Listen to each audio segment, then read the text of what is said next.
Welcome. Okay. I am Olatubosun David from Nigeria. Good evening. Yes. Kindly turn on your camera and you could just mention. You could just say about something about poetry and what it means to you and how it relate to, how could you relate to the poetry and how before reading your poem. Thank you. Go ahead, sir.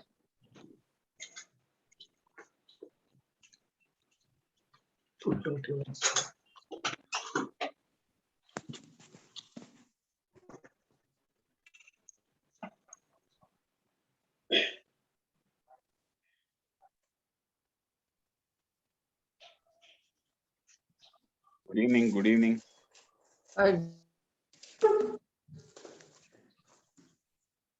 Olatubosun David. It's time to take your mic.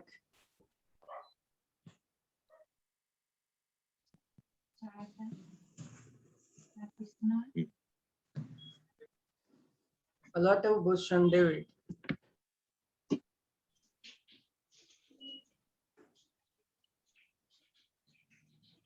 Go ahead. David. Hello. Yes, go ahead. Okay, thank you. Give your brief introduction and say something about poetry. Okay. My name is Olatubosun David from Nigeria. The title of my poem is Daughter of Africa. The Daughter of Africa. Hello. Go ahead. Hello. Yes, go ahead. We can hear you. Go ahead. Go ahead and read your poem, please. Okay, can I continue? Yes. Okay, thank you. The title of my poem is The Daughter of Africa. The wind of night bears me in the serenity of solitude. I took flight with the twinkling starlight. The moon glitters in the overwhelming tranquility. In the path of comfort. Sipping nectar from cooling breeze of the quiet night. My eyelids clasped in sweet sleep by the lullaby of the tweeting birds. And thus, I found myself in the dreamland of sundry roses. Love is a beautiful thing, making the earth glorious. Like the rainbow garnishes the sky. It is marvelous, giving light to the dead. Its potent balm healing the sick souls, giving sight to victims of lust and voice to the heavy tongue. Love is melodic, making light the heavy spirit. Here comes my love in the garden of sundry flowers. The touch of her succulent pianos awakens my sensitive heart, making it beat at a regular pulse. The flow of her gentle finger across my borderline is magical. In this trusting land, my body has perspirated to the firmament. O daughter of Africa, it is you that I want in my forever embrace. God is gracious, making all things perfect. When I am cold, the contact of your body with mine keeps me warm and lively. The sparkle of your teeth, like the glittering diamond, intensify my star to brighten up the more. You must dance for me the dance of your tribe tonight. You must sing for me the tune of your native land. Ready are my fingers as well to play on soft key of your succulent piano. Roll your slender waist, I pray, at the sound of my bata beat. The moon is favorable to us. Lingering longer, a consent to our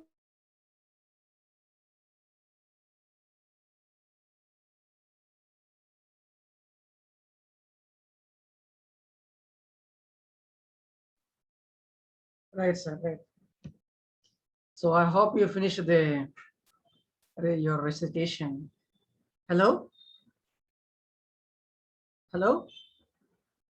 Oh, technical issue. Gita Mahanti, mom? She's there. He's still with us. Can you hear me? Yes, yes, I could hear you. Okay. Would you like to say something about David's poem? Hi, good evening all in India, and good morning from here, from USA. Glad to be here again to tell us you. Yeah, I heard his poem on the girl of Africa. It was though a little bit of disconnection in between, disturbance in between. I couldn't hear clearly all the thing what he said, but as much I could hear, it was about an empowering come love poem that it is, I mean, it was the invitation for the bold girl of Africa to say who she is, to live her life, to love her life, and to have a voice who she is from Africa. I mean, like every being, she also is a beautiful girl, and it is the empowerment of the femininity within her to come and to reveal herself and to live her life and love her life. That's a beautiful invitation. It was a romantic composition, as well as it was very empowering. But in between, little bit I couldn't hear, but that's what I got it from the composition. It was a beautiful composition, yeah. Thank you, ma'am. Thank you. And Sai Prakash, sir, was it audible to you? It was. So would you like to say something about? Yeah, David? it's a much baritone than mine. The poet was very involved while reading. In fact, majority of the people, it's in fact a tribute to Africa.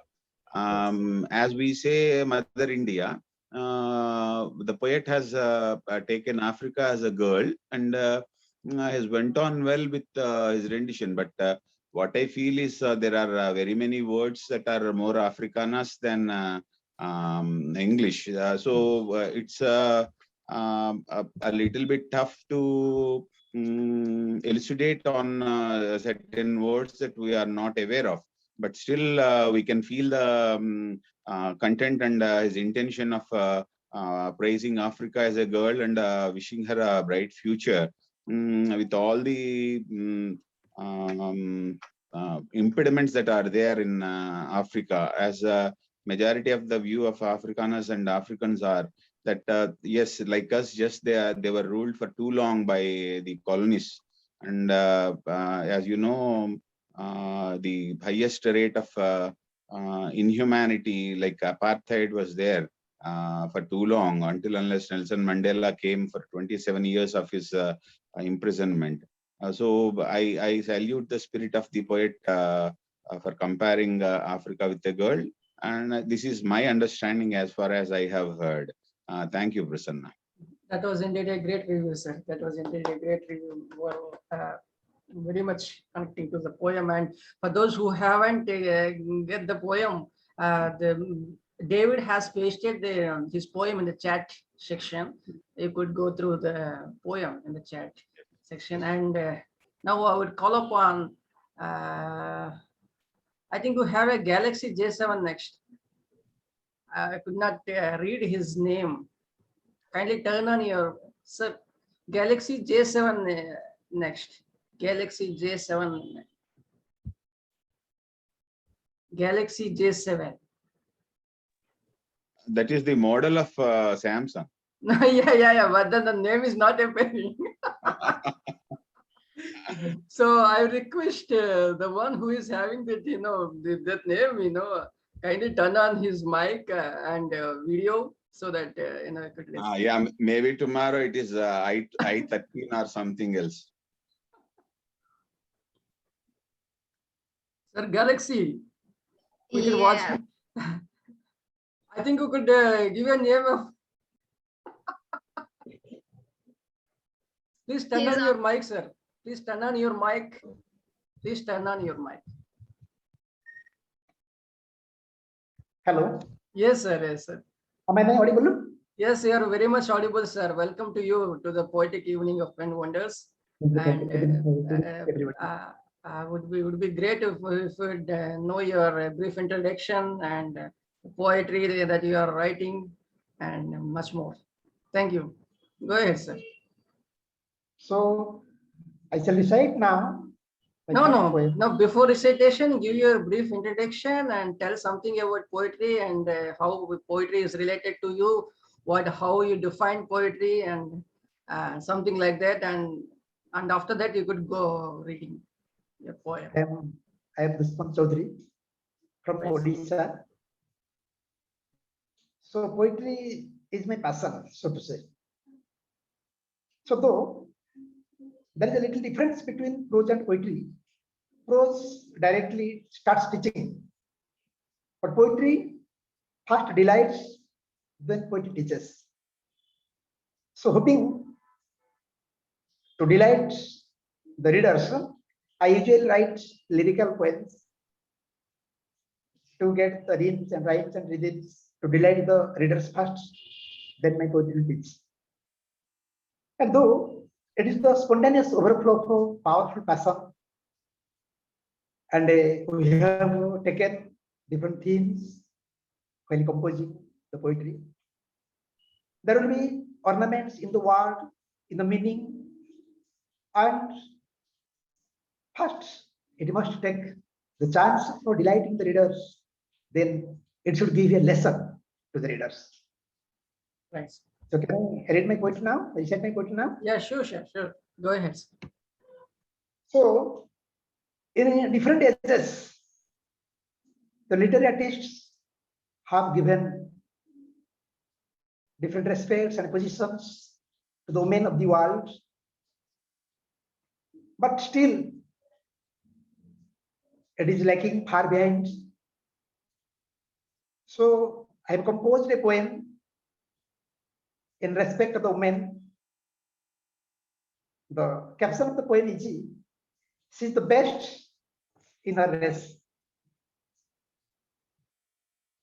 Walks she like a moonlight swan with her lotus eyes, men are dawn, a cuckoo in tone and moon in smile. At her look, none on earth beguile. All that is best on earth in beauty, adorned is she, and shows not snooty. Moonlight falls from beautiful lips. In a deep dark, her looks are bliss. So sweet, so bright, what is pures, like dewdrops, her face can buy us.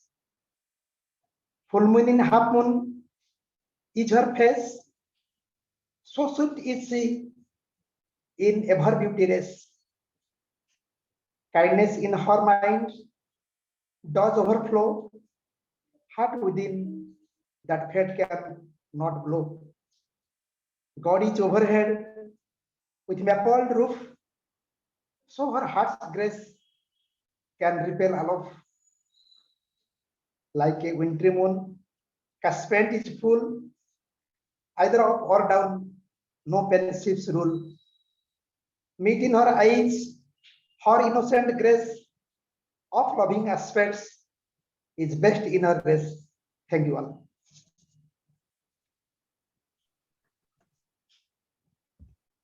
That's wonderful, sir. That's wonderful. Ganga Lakshmi ma'am, was it audible to you? And would you like to give a feedback or review of Dushmanta Chaudhary sir's poem?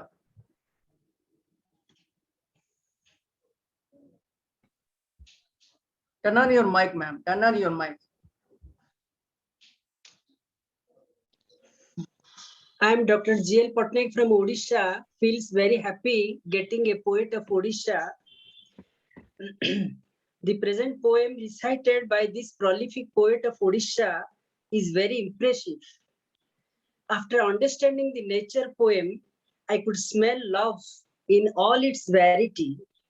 Expression is there, indulgence is there, fulfillment, possessiveness, waiting, separation, yearning, praise, thrill, joy, excitement, everything is covered in the poem of the Orissa poet. The eminent poet actually reads the human situations and common human relationships. He has composed this fine poem out of common ordinary characters and situation. I give you a lot of thanks, sir. Thank you. Very nice, ma'am. Very nice, ma'am. But I felt like you're reading some, how did you, you're jotting down the poem and you instantly given a review No, of, I'm jotting down in my mind, sir. Jotting down in my mind. that's I think I should adopt this thing. I think I was just noting down. I tried to. Very beautiful poem, nature poem of Because I Odisha. was not getting those things because I was just looking after here and there, and so that is it. That's wonderful. Yes. That's wonderful. Yeah. Sir, Dushmanta Chaudhary sir will get back to you in a while, and we'll move on to Kalipuda Ghosh sir, who is very much honorable member to our 10 Wonders Group. Kalipuda Ghosh sir.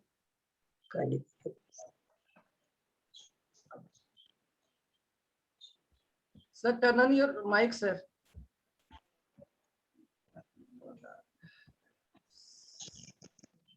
I am Kalipada Ghosh. Am I audible? Yes, sir, you are audible. I am Kalipada Ghosh, hailing from West Bengal, India. And in the critical situation, in the pandemic situation, we are very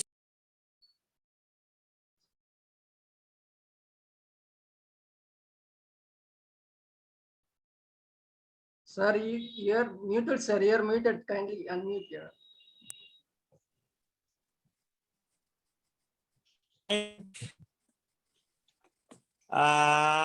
at the outset, I express my thankfulness and heartfelt gratitude to the eminent poet and founder, Pen Wonders,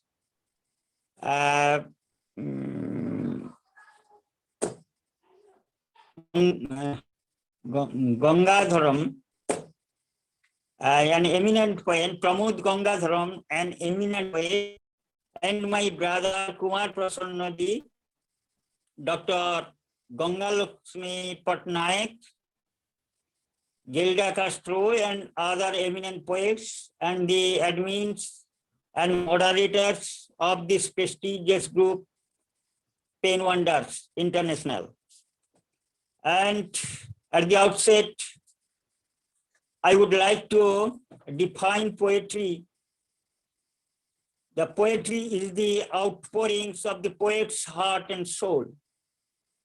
And it is like the soothing sunshine in winter and soothing rain in summer.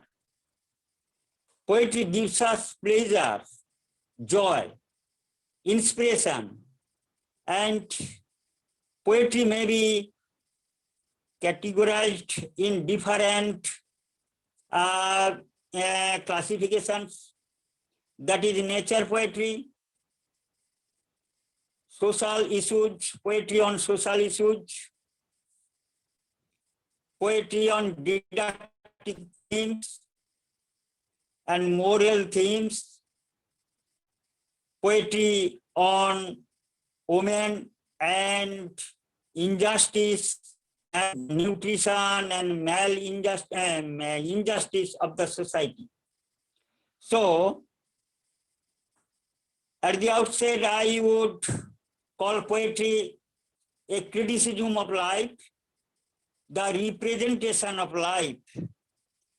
And I would recite a philosophical poem. Everyone knows that every poet has a philosophy in life. And philosophy and poetry are correlated. The ennobling thoughts and passions and sentiments of the poet are best manifested and delineated in his poetry. The outburst of his soul, the outburst of his poetic enthusiasm and his endowment is best expressed in his poetry. So, poetry is the representation of life, is the manifestation of life. And in this pandemic situation, everyone is very, very stressed and strained.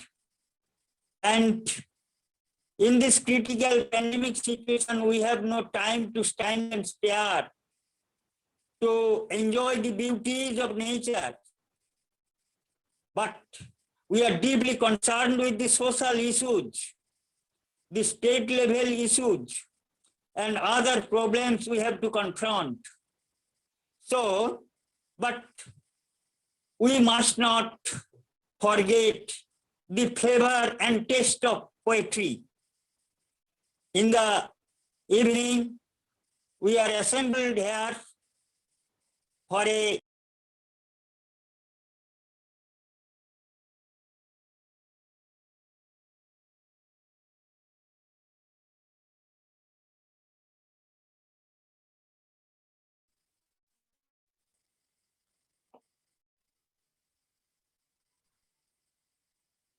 Hello?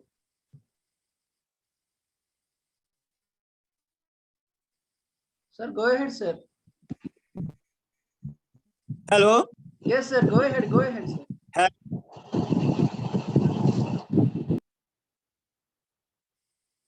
Go ahead, sir. You're audible. Go ahead. Hello.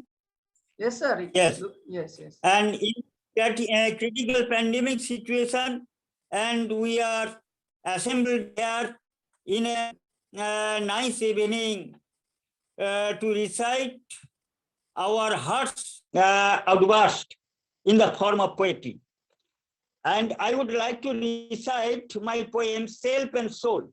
You are aware of the fact that there is body and there is soul.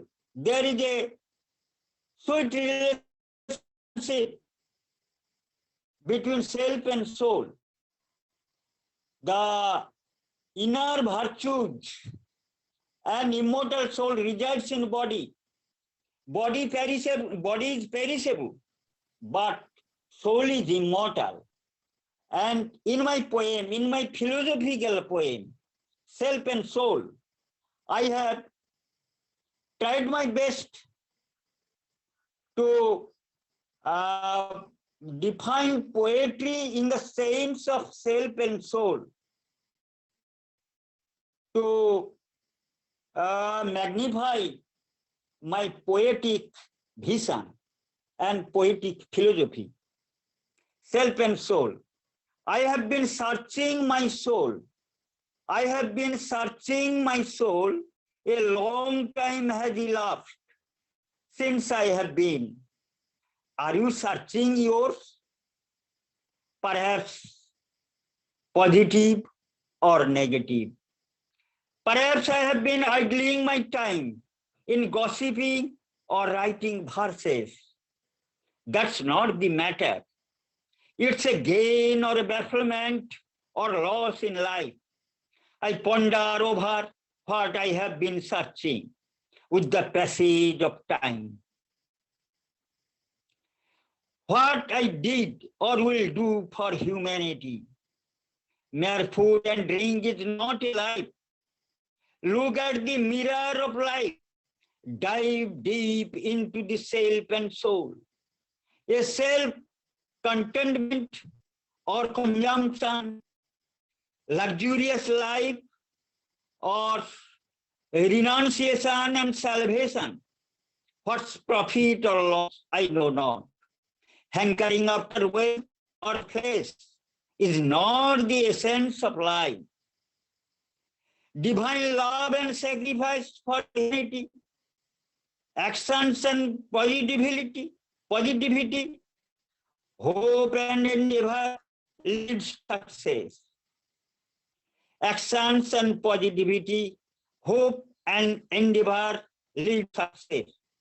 Soul and self find realization, conflict and reconciliation in this mundane world.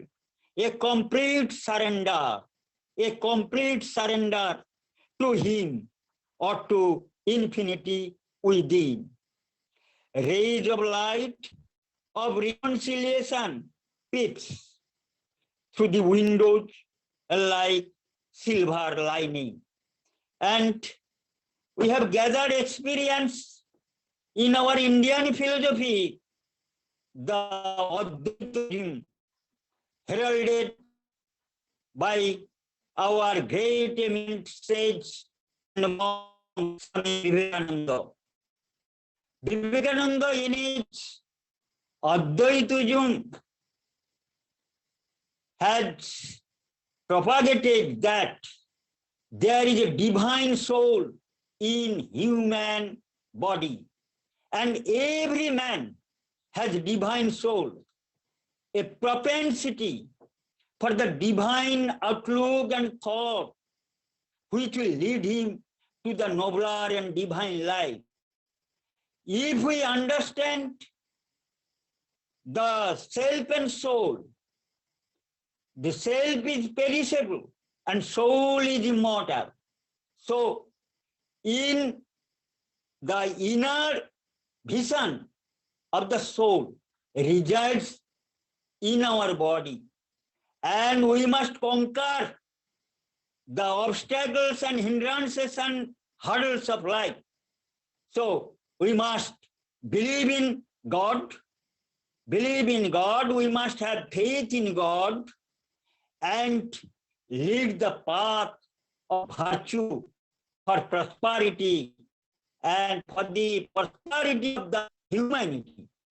And as a poet, I would ask all the budding and veteran poets to have a faith in divine outlook, in divine inspiration, and live the life of spiritual life to propagate the other people of the humanity in a better way, for a better understanding, for the recognition of our salvation, nirvana, Buddhistic philosophy, and the Vivekananda, the philosophy propagated by Vivekananda, the Advaita, and our Vedas and Upanishads and Puranas are our assets, Indian assets. We must follow the scriptures and assets, Vedas, Upanishads, and other scriptures of Indian thoughts, which are inscribed by the great sages of India.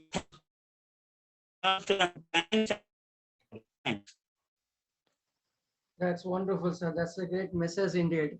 When it comes to spiritual, who could I go to accept? I mean, of course, Gita Mahanti, ma'am. I think you are the first one I could go with, and you could give a review and you could recite your poem, and I would ask Kalibutta sir to give his feedback to your right. Yeah, go ahead. Thank you so much, Prasanna, for inviting me to talk about this wonderful poem of Honorable Kalibutta Ghosh. I know he's really an amazing poet whom I admire a lot. I have gone through his couple of poems, and everywhere I see there is a hint of spirituality always. Prasanna, give me a chance after Gita. Sure, sure. There is always, you will find some reflection of spirituality in his compositions. And it's very fine and subtle way. And the profound thing what he mentioned today, we Indians are blessed to have those assets of spirituality within us.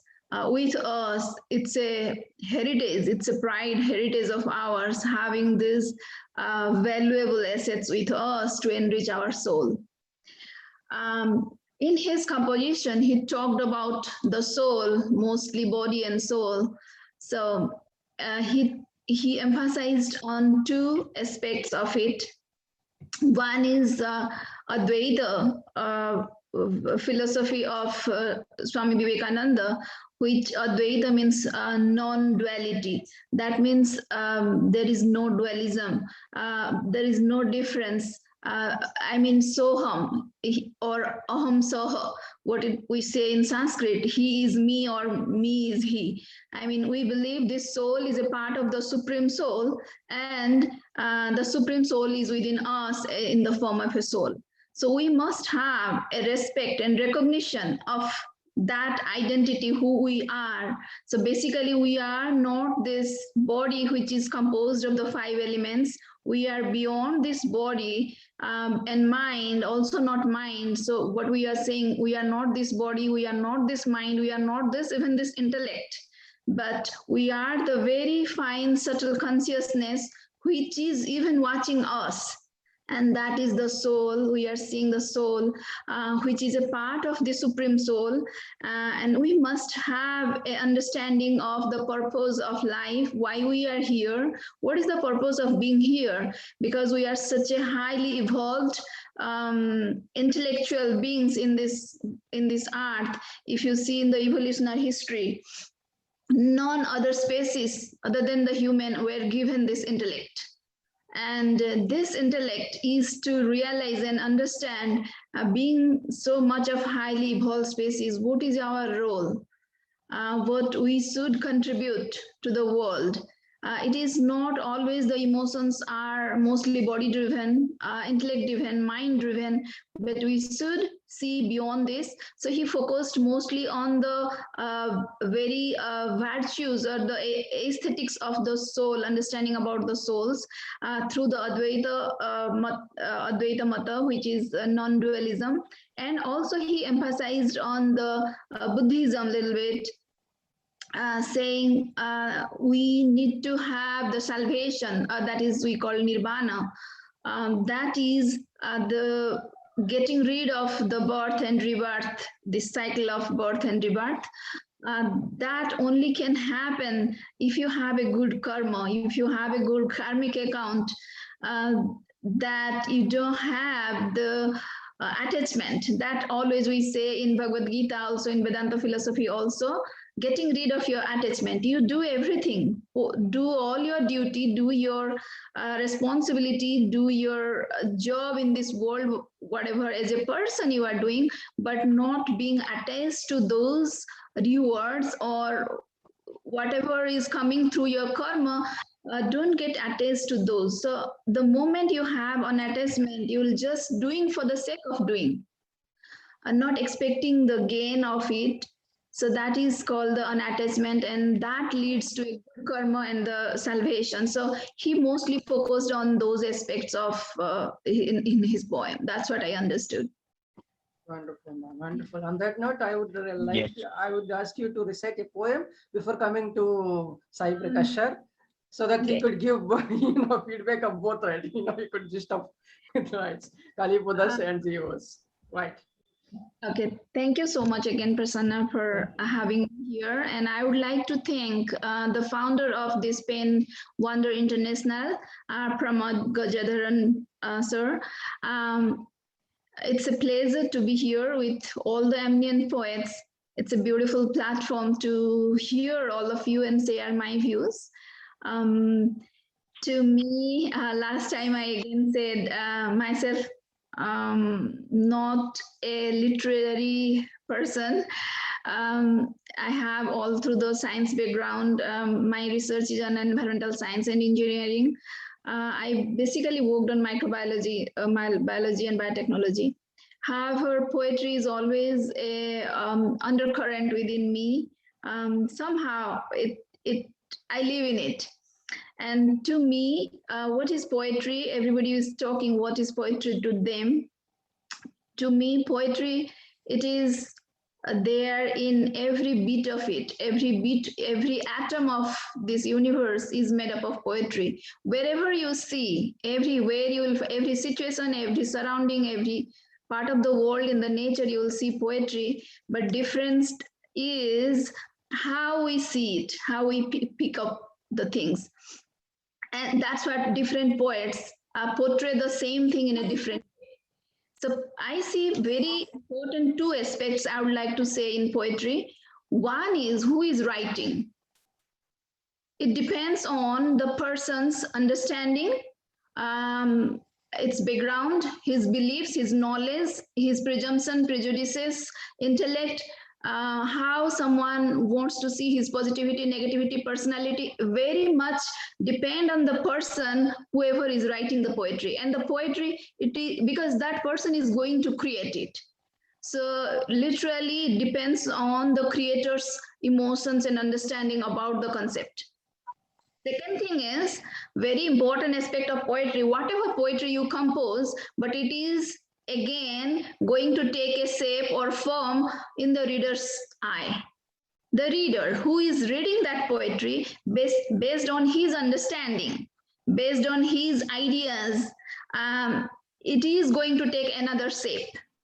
So poetry, it is not always limited who has written, it is also gets another shape or another form. It can be a beautified, even better way, or it may not get a shape proper, whatever the poet has given, depending on what the reader is interpreting and understanding out of it. So poetry is a collaborative thing, a universal thing, who writes, who reads, and it is present everywhere. And I believe in a fine note, poetry is an internal conversation with your soul always. Wonderful, wonderful, wonderful. Please read your poem. Please read your poem.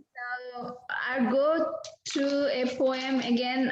It's my favorite subject is philosophy, definitely. And I think I would go for that composition. Recently, I have published this poem. The title of this poem is Demarcation. You may not lend me your hand, still, I'm sure I can walk alone. Follow the instinct of my loaded passion till the last station. But I would never mistake about the uncertain to choose the right emotion. I would make sure it is the right passion, not the emotional illusion. I heard often the golden deers turn out to be a delusion. So please, my dear, don't mind if I'm holding back my temptations. I would scan and visualize under my conscience and intellectual lens of microscopic resolution even before tagging it a passion.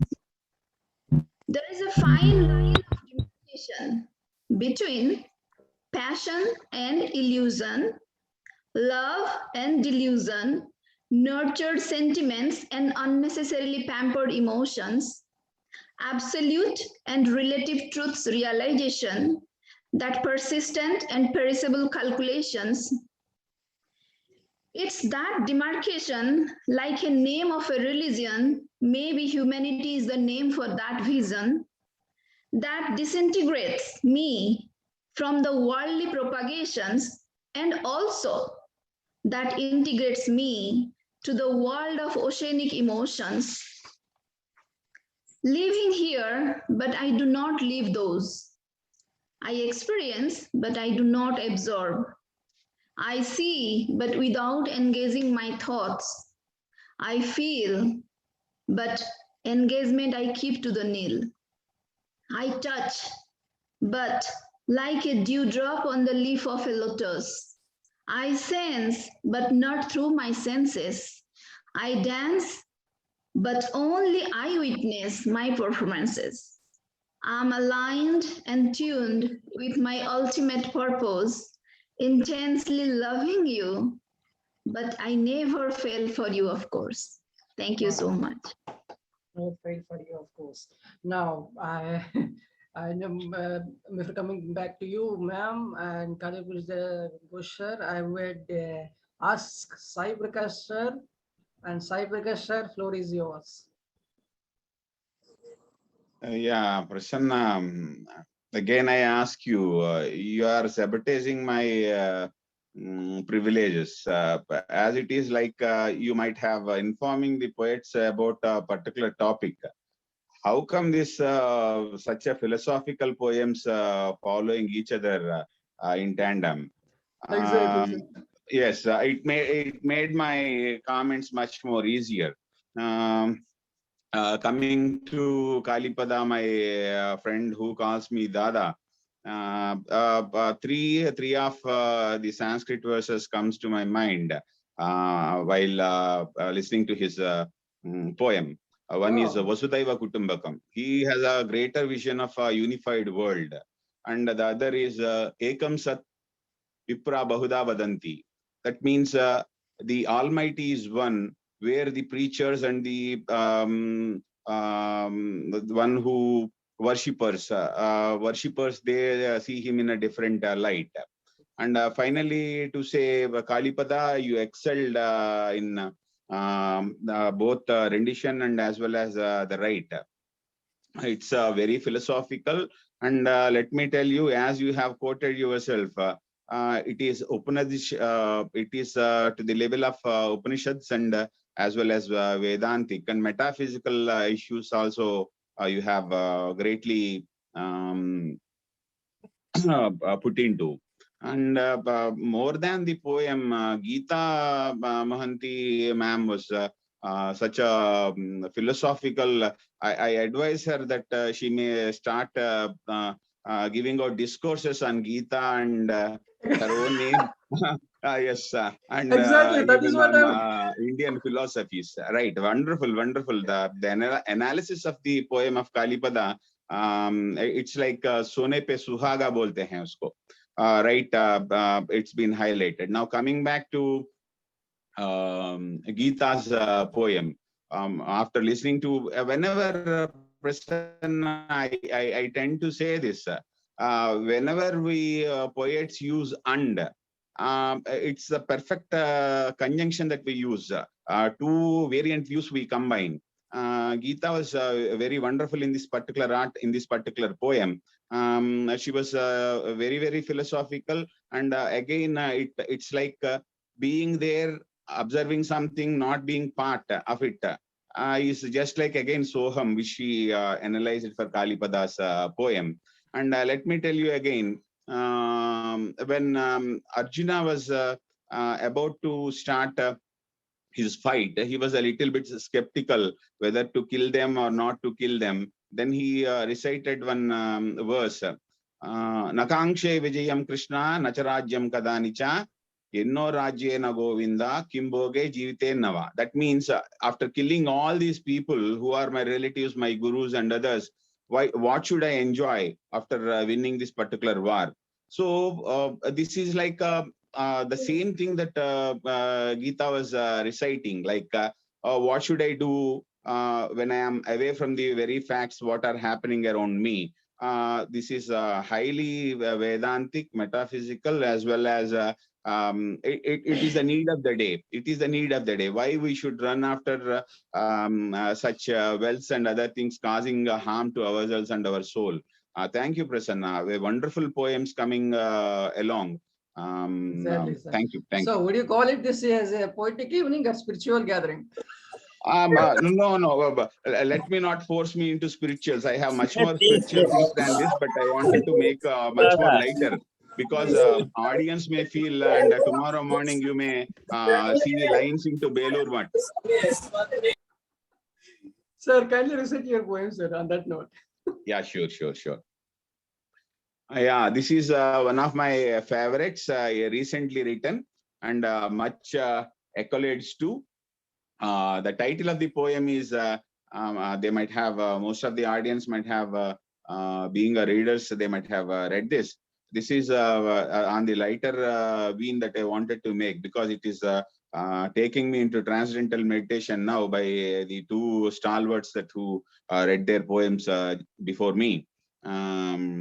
So the title of the poem is Sitting by the Windowsill. Sitting by the windowsill, watching the downpour, those pitter-patter raindrops caressing my cheeks. Watching the downpour, those pitter-patter raindrops caressing my cheeks, at times carried by the wind slashing onto my soul and body.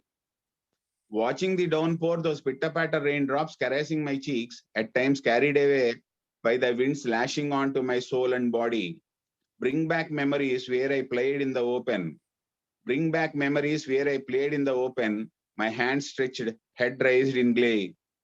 Half-closed eyes, not letting the drops enter my eyes. In fear, they may swim like fish, hither. Watching my mother from the corner of my eyes, opening my mouth far and wide. Watching my mother from the corner of my eyes, opening my mouth far and wide, those drops of nectar going down my throat. Those drops of nectar going down my throat, oh, what an exquisite taste. Splashes of mud touching my knees. Splashes of mud touching my knees, making my frock appearing brown. Splashes of mud touching my knees, making my frock appearing brown. Those frog jumps and many more plays. Those frog jumps and many more plays, circled by petrichor.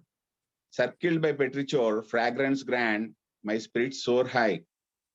Splashes of mud touching my knees, making my frock appearing brown. Those frog jumps and many more plays, circled by petrichor. Fragrance grand, my spirit soar high. Now memories fled. Now memories fled. I sit by the windowsill. Now memories fled. I sit by the windowsill. Cup of coffee, and snacks in a plate. Cup of coffee and snacks in a plate can only stop me from becoming a child. Cup of coffee and snacks in a plate can only stop me from becoming a child. Thank you. Oh, wonderful, sir. That's a wonderful, I couldn't grasp those things. In fact, I was just looking us sorry for those things. I mean, we have Nahid Akhtar with us. Before coming, asking her to give her feedback, I would ask Ganga Lakshmi Patnaik ma'am. Give her a Ganga ma'am.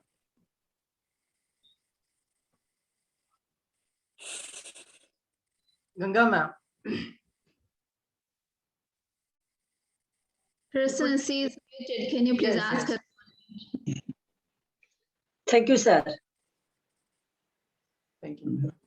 Sir, today we have met with three prolific poets, Geeta, Sai Prakash sir, and Kalipada Tripathi sir, and find they are actually the gifted craftsmen.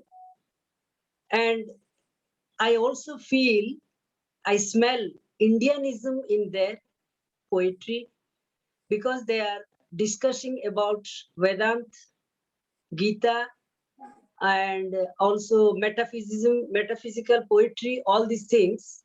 And I feel that they have strong feeling of belongingness to India. They also enjoy the world of eye and ear, because their attitude is completely philosophical.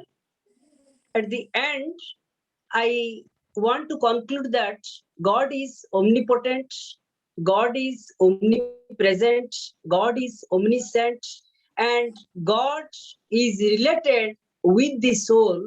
So we must, as an Indian, we must not be deviated from the spiritualism or from the essence of God. Thank you. Thank you, ma'am. Thank you for your beautiful review. Now we have Nahid Akhtar ma'am with us, who is Stu is, considered herself to be a spiritual, romantic poet, and I respect her a lot, and she writes a beautiful, verses. I would ask Nahid Akhtar ma'am to give her feedback. Sai Prakash says, and Geeta Mohanty ma'am as well. Yes, ma'am, go ahead. Hi, you are asking me? Yes, yes. Ma'am. Hello, everyone. Hello, ma'am, please. Yeah, sorry I joined so late because I was preparing for an interview. I have an interview uh, live, so at 7:30. So I won't be there. I can't be here for much time because I have to leave. As far as Sai Prakash sir's poem is concerned, it's so philosophical, and as sir has told me that we must not mention the word spirituality, so I'll not say that. It's so philosophical, touching to heart. That is only I can say because I could not hear properly. Okay, no problem, ma'am. You could recite your poem.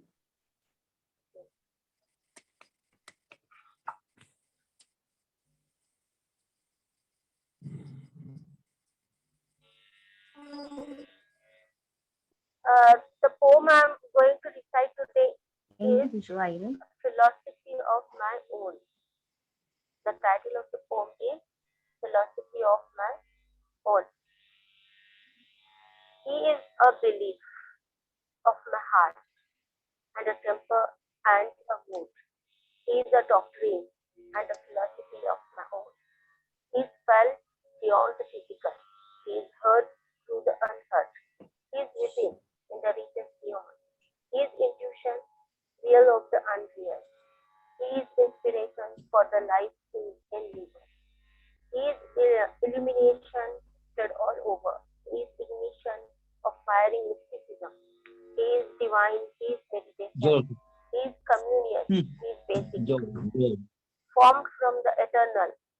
He is climax of my soul's soul. Thank you. Thank you, ma'am. Thank you for presenting your beautiful poem. And we have Bijo Prince, aka, I mean, Isaac Cohen, aka Bijo Prince from Israel. Before Isaac, before coming to you, I would, just wait for a moment, wait for a while. I would request Rekta Ahuja, who is yet another a philosophical writer, a wonderful writer, a wonderful writer, to give her feedback of what she interpreted Nahid Akhtar's poem, and would ask her to recite a poem. Nahid, sorry, Akhtar, the floor is yours. Yes.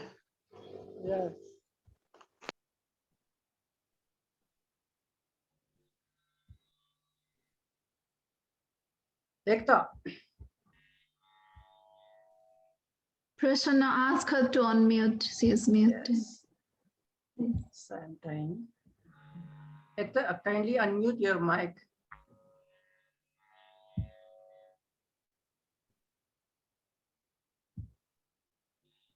Hello. Akhtar, kindly unmute your mic. Okay, I think she has lost the connection. I think you could go ahead with Isaac Cohen. Isaac, go. You can read your poem. Yeah. Yes. Isaac Cohen. Relativity. Miss Calloway asked her neighbors, Miss Long Mercy, can you sew 2 dresses for the Halloween festival for my daughters? No, I don't have the time. Client come and went. 1 year later, Miss Dalloway came and said, I will pay for the dresses. I'll buy the material for you. No, no, I'm busy. 20 years later, Miss Dalloway studied dressmaking. She was a good student. She sewed nice costumes for her granddaughter.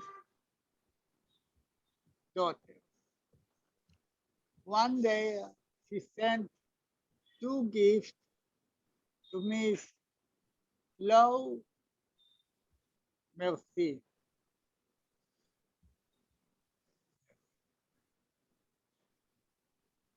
A large wall clock and a teeny wrist watch.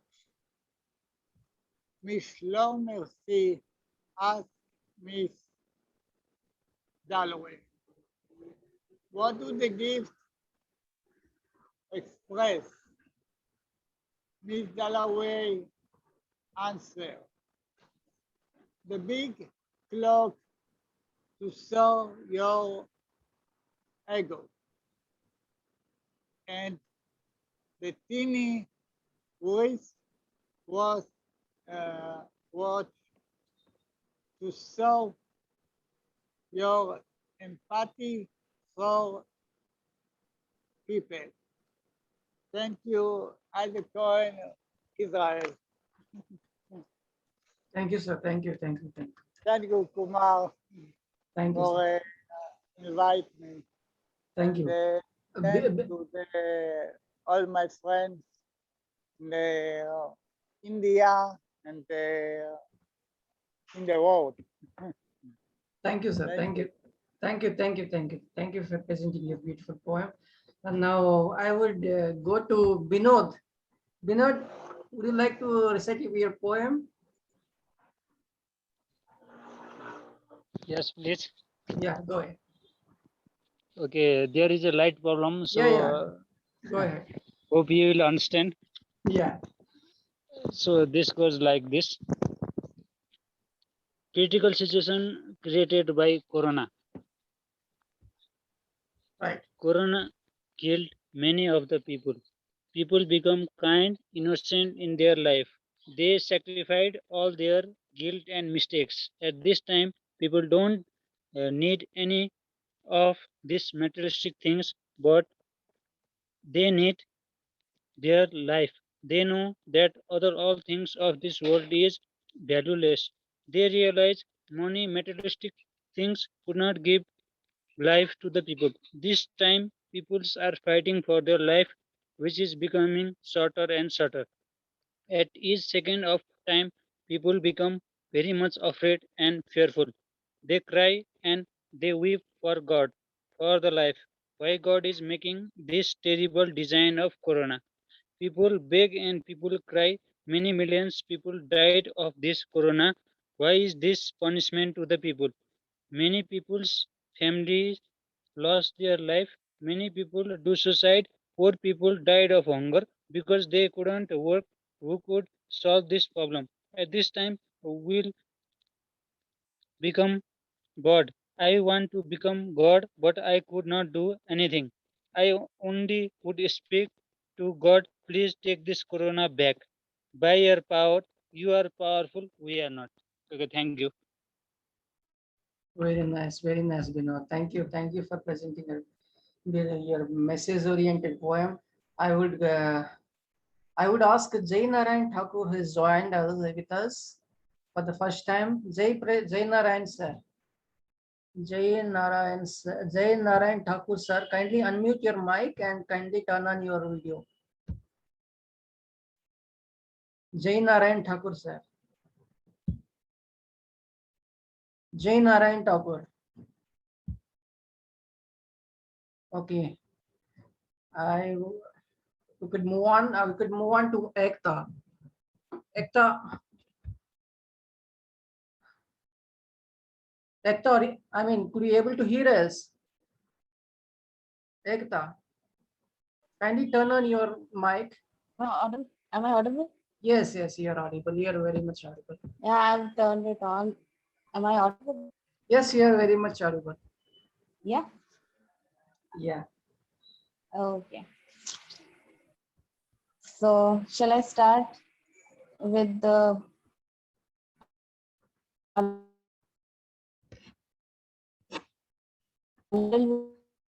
think there is an issue of, from your side, Ekta. about poetry? Ekta, kindly just log in and log out and log in so that you can have the technical issue resolved. Meanwhile, you could ask Sweta. You could just log out and log in.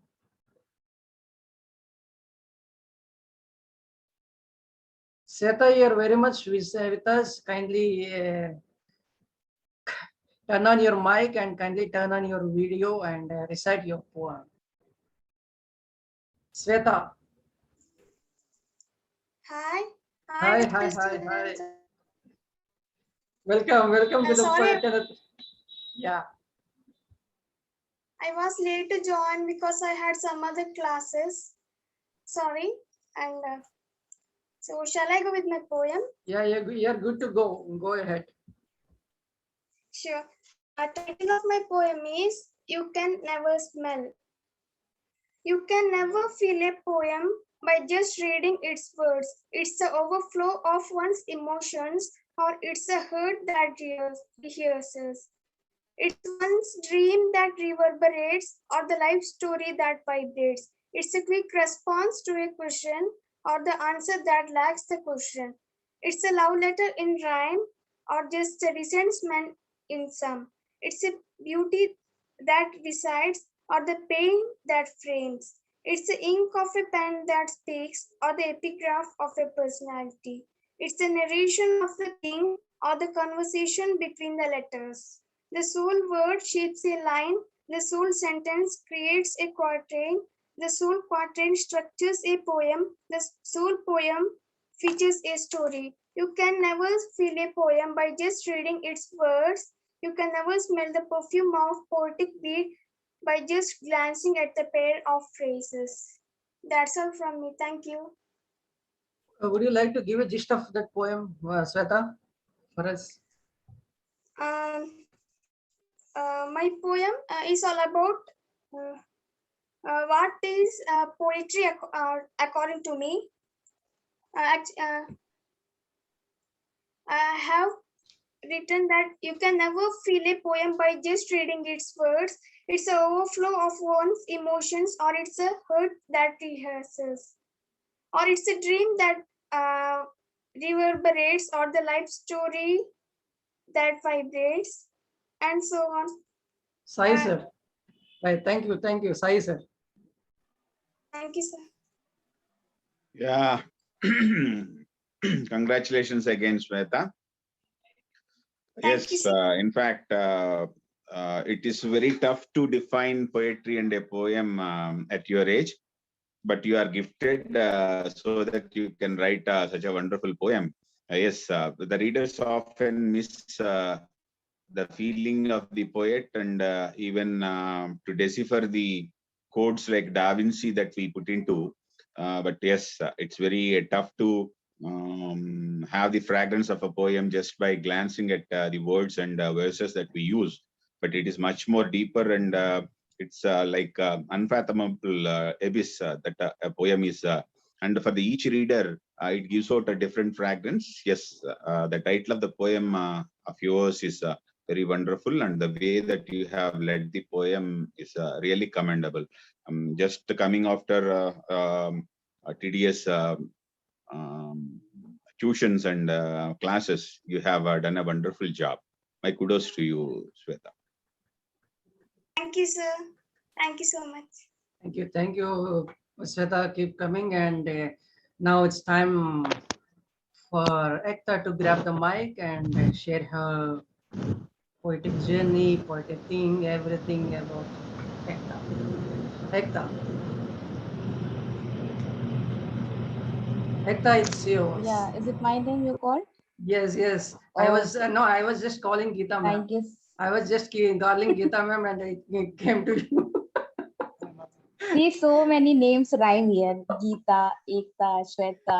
So it can be either, and my internet connection is fluctuating. Yeah, yeah. So that is why I confirmed. So first of all, thank you so much for inviting me to such a beautiful poetic session.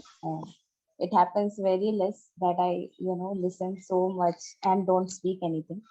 But this after listening to such wonderful poetries, it felt like to keep on just listening to them. I started listening to Kali Pada Ghosh's poem, and he is always a soulful poet.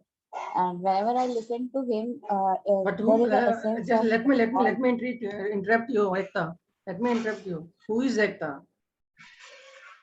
Just introduce, kindly introduce yourself to other poets, and you could go ahead with review and everything. Okay, so you mean to say I should give my introduction first? Okay. I am Ekta, and as a poet, I will say that I started writing poetry a long back, but did not realize that I will go so far and just feed it to the depths. And I started writing during my school time. Whenever I used to feel bad or something, I used to just jot it all in diaries.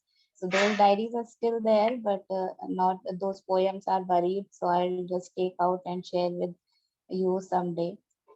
And I've written two books. It's You and Cardinal Emotions. And uh, I'm a business. I'm an MBA. So just parallel to writing poetry, I'm working with software industry. So this is a very small introduction about me. And now I will talk about the poetries only. But closing this thing, I would conclude this with four lines. uh, purling from the emotion, purling from the oceans of emotions. I'm talking about poetry and me. Purling from the oceans of emotions.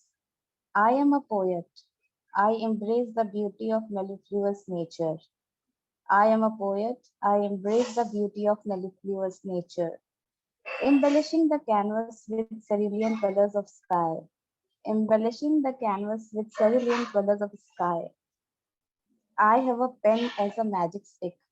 I have a pen as a magic stick and words to fly. So this last line is my favorite, that I have a pen as my magic stick and words to fly. And this was about poor relation of poems and me. Now resuming back to the poetry which I had, I'll always say that in this literary world you learn from each other. Even if we grow big, so big, if we are always learn from anyone, even Shweta, being so young poet and budding poet, she her innocence is there in the poem.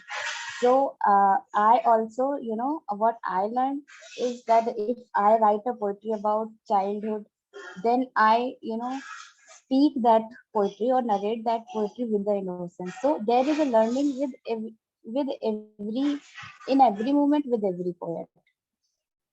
So as for example, with Kalipada Ghosh ji, I always learn one thing, that there is a essence of Bengal.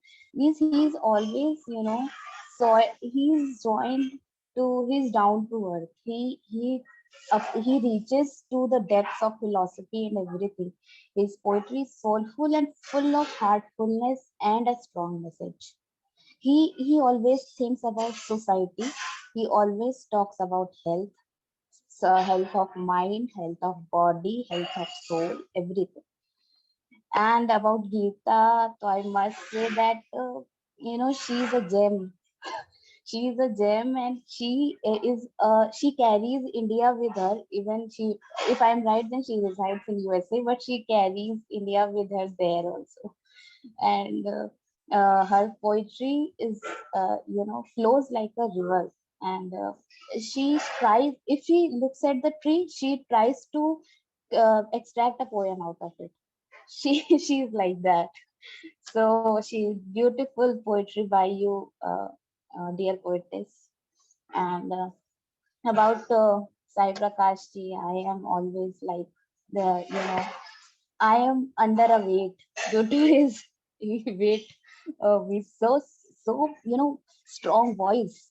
And the poem which he narrated today was about the child and the tear coming out of the eyes from side of the eyes.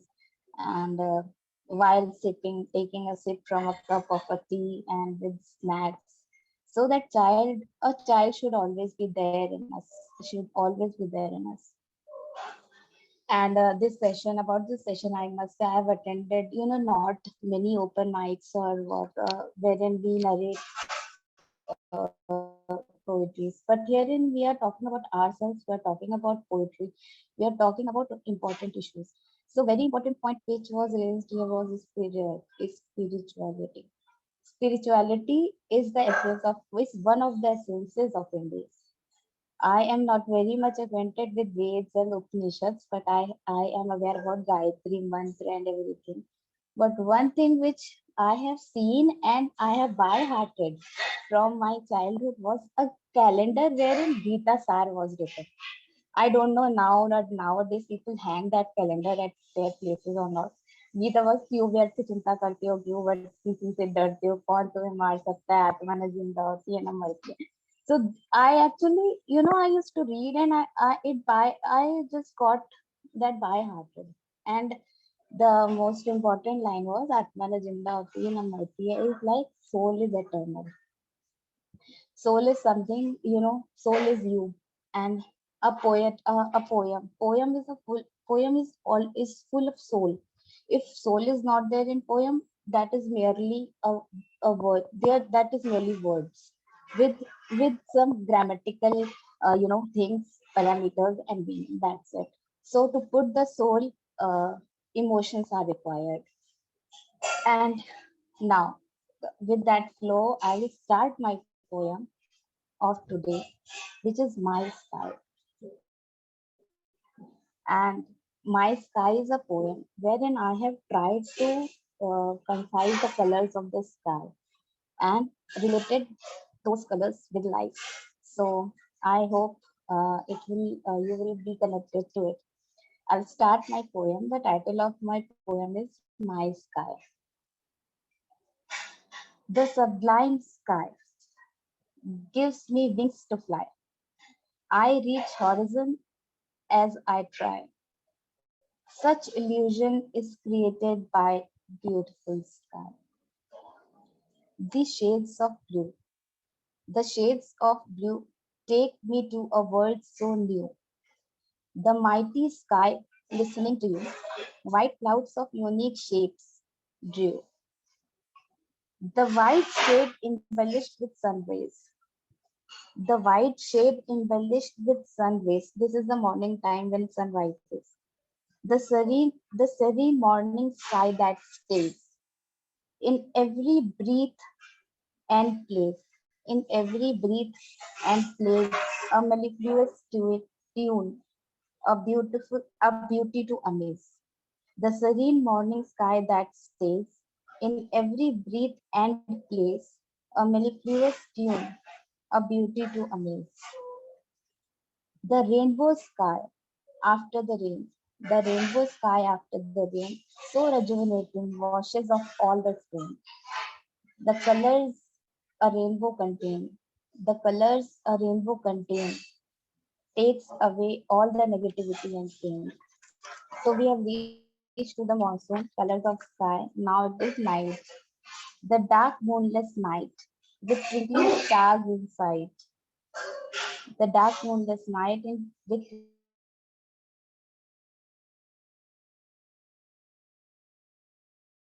in sight. The twinkling stars in sight. stars in sky. Earth's right. Somewhere it is night, the other side of Earth is light. The night sky with beautiful moon. The night sky with beautiful moon embraces you with serene tune. You absorb in the peace and sleep soon. The stars are jewels, adding beauty to moon. My sky contains all these hues: pink, black, gray, white, and all the blues. It takes me to heights, enlightens me with views. I enjoy the rain of rejuvenation which release. Thank you. Oh, that's so wonderful. In I'm fact, done. you're done, you're done, absolutely done. I mean, what a poetic gathering. I mean, I could witness, the people there, everyone is, have become unison. In fact, the harmony of poetry and the harmony of the, thoughts and feelings and everybody, it is very much delighting, and it is very much, pleasure to be, hearing all the poets appreciating each other, and trying to speak out, the expression, that the content that is there lied within the poem, and that's the spirit of, the poets. And when it's a kind of message you are trying to give out, by giving a, kind of, I mean, what do you call, unity. So before, asking poets to recite, quickly to recite their poetry, I would go to Kalipuda sir, since he's been waiting for a long time, and I would ask Kalipuda sir to give his view on Ekta, Sai Prakash sir, Geeta Mahanti ma'am, and everyone, and the poetry that is being read out here. Kalipuda sir. Turn on your mic, sir.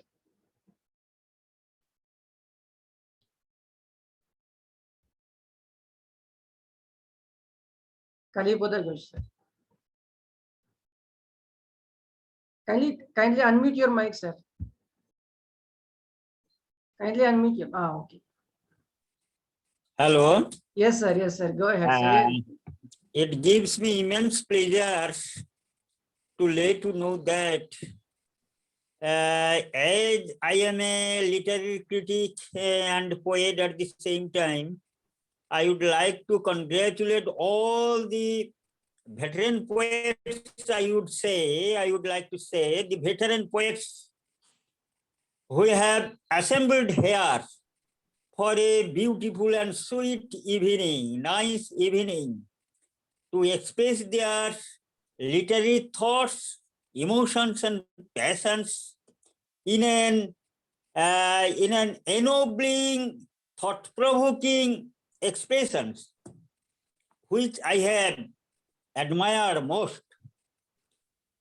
The poetry of Sai Prakash ji, my Dada, is very, very naturalistic, as well as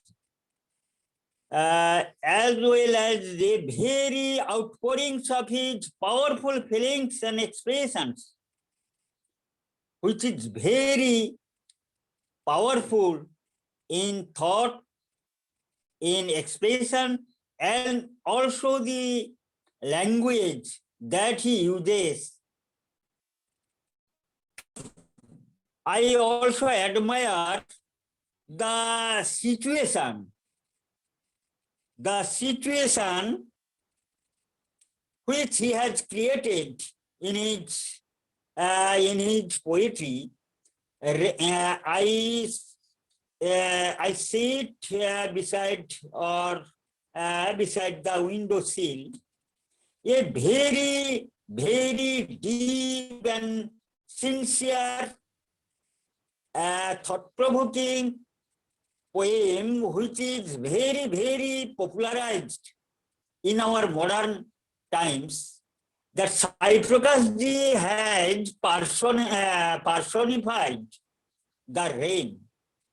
The emotions which he expressed in his poem is very thought-provoking.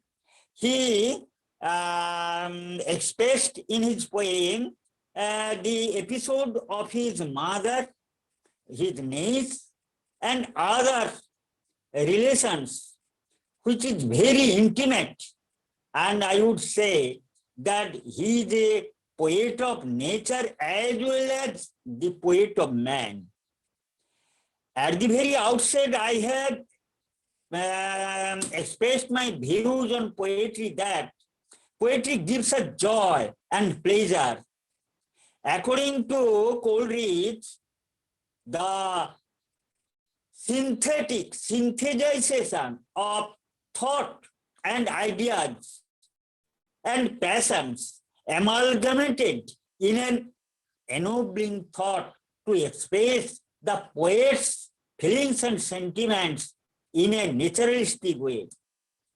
The language he has expressed in his poem is very, very intimate and very familiar, and no stress and strain has been emphasized in his poem to understand the essence of his thought, the essence of his literary expressions, so to say, that the poem is very, very admirable to me, and it gives acclaim of the poet in the contemporary era.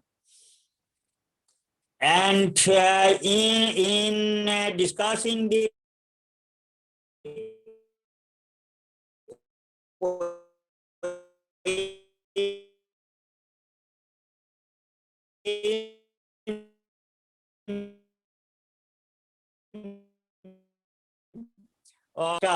that the student Mahanti is a philosophical poet par excellence, I would say. Gita Mohanty being a student of science stream, and here in the context of our Vedas,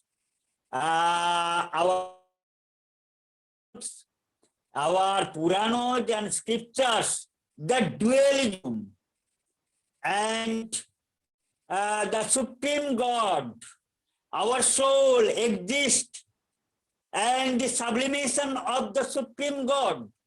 We come from the Supreme God.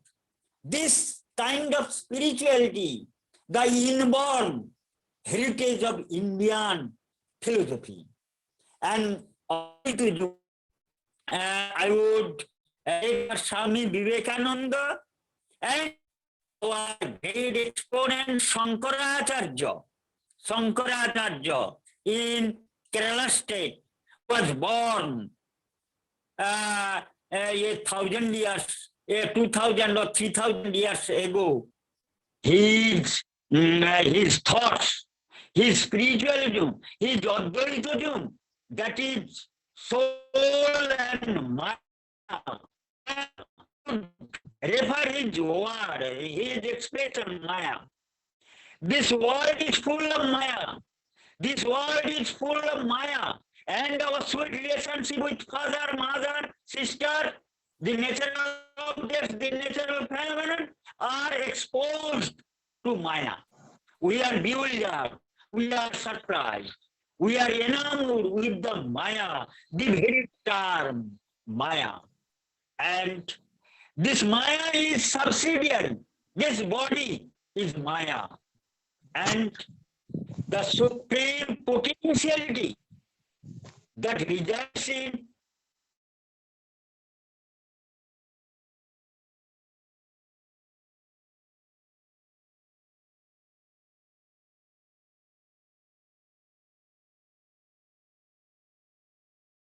philosophers are very, very from the material object, from the materialism.